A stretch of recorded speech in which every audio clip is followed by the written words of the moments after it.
Welcome to the Revival. Today we're exploring a story that's surprising, humorous, and filled with powerful lessons about listening to God. It's the story of Balaam and the talking donkey. Our story begins in a time when the Israelites were on their journey to the Promised Land. They had been wandering through the wilderness for years, and now they were approaching the land of Moab. This worried Balak, the king of Moab, because he'd heard about how God had given Israel victory after victory. King Balak feared they'd conquer his land next.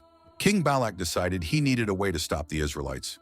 Instead of going to battle, he thought, maybe I can put a curse on them. He knew of a man named Balaam, a prophet who was known for his ability to bless and curse people, and whatever Balaam said seemed to come true. So Balak sent messengers with gifts to convince Balaam to curse the Israelites. When the messengers arrived, Balaam listened to their request and told them, "Stay the night, and I'll see what God says." That night, God spoke to Balaam and said, "Don't go with them, and don't curse the Israelites, because they are blessed." So Balaam told the messengers, "Sorry, I can't help you. God won't let me curse them." Balak wasn't about to give up. He thought, maybe Balaam just needs a little more convincing. So he sent an even more impressive group of messengers with promises of wealth and power if he would curse the Israelites. When they arrived, Balaam gave them the same answer. "Even if Balak gave me all the silver and gold in his palace, I can't go against God's command." But he said, "Stay here tonight, and I'll see if God says anything new." That night, God spoke to Balaam again, but this time with a twist. God said, "Go with them, but only do what I tell you." So Balaam saddled up his donkey the next morning and set off with Balak's men. But something unexpected happened along the way. As Balaam was traveling, God sent an angel to block his path. But here's the thing. Balaam couldn't see the angel, but his donkey could. Suddenly, the donkey veered off the road into a field.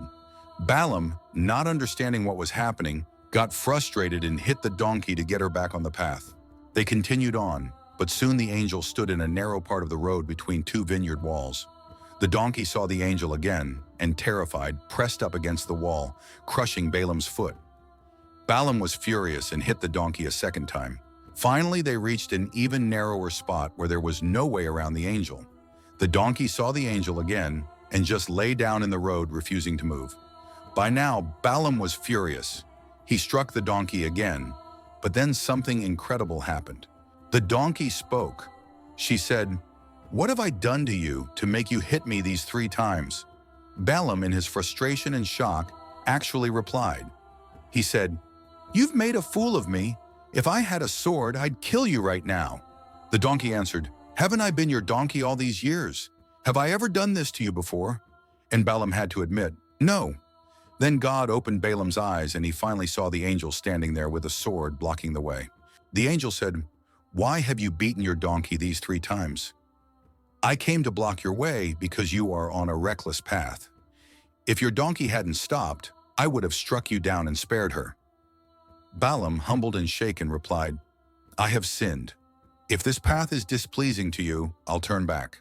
The angel told Balaam to continue his journey, but to speak only the words God would give him. When Balaam finally arrived in Moab and met with King Balak, he made it clear that he could only say what God allowed him to say.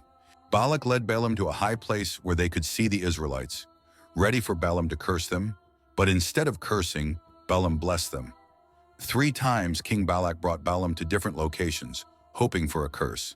But each time Balaam blessed the Israelites because that was God's will. Finally, Balak was furious.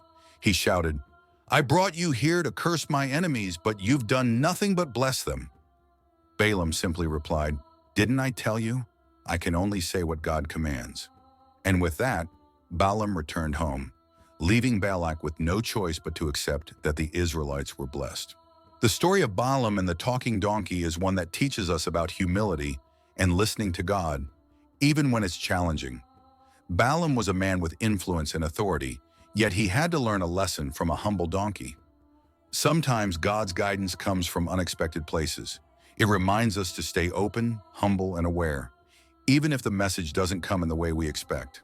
Thanks for joining us on The Revival. If you enjoyed this story, be sure to like and subscribe. God bless, and see you next time.